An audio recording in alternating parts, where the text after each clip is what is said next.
ওযুর যে ফজিলত, ওযুর যে ফজিলত মুসলিম বর্ণিত হাদিসে আসছে, নবী সাল্লাল্লাহু আলাইহি ওয়াসাল্লাম বলেছেন, যে ব্যক্তি পরিপূর্ণভাবে ওযু করবে, পরিপূর্ণভাবে ওযু করবে, ভালোভাবে ওযু করবে, এবং ওযুর শেষে কালিমাতুশ শাহাদা যেটা আছে, আশহাদু আল্লা ইলাহা ইল্লাল্লাহু ওয়াহদাহু লা শারীকা লাহু ওয়া আশহাদু আন্না মুহাম্মাদান আবদুহু ওয়া রাসূলুহু, এই কালিমায়ে শাহাদা পাঠ করবে ওযুর শেষে, এই ব্যক্তির জন্য আল্লাহ সুবহানাহু ওয়া তাআলা জান্নাতের সমস্ত দুয়ার খুলে দিবেন।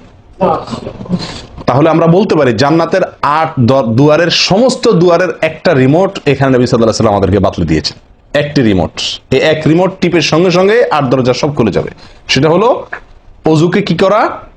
পরিপূর্ণভাবে করা, সুন্দরভাবে করা, এবং এর শেষে, ওযুর শেষে কালিমাতুশ শাহাদা পাঠ করা, আশহাদু আল্লা ইলাহা ইল্লাল্লাহু ওয়াহদাহু লা শারীকা লাহু ওয়া আশহাদু আন্না মুহাম্মাদান আবদুহু ওয়া রাসূলুহু।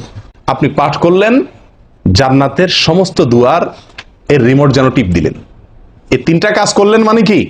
জান্নাতের 8 দরজার একটি কমন রিমোটে টিপ দিলেন, আপনি সবগুলো পটপট খুলে যাবে, যে কোনো দরজা দিয়ে আপনি জান্নাতে দাখিল হতে পারবেন ইনশাআল্লাহ।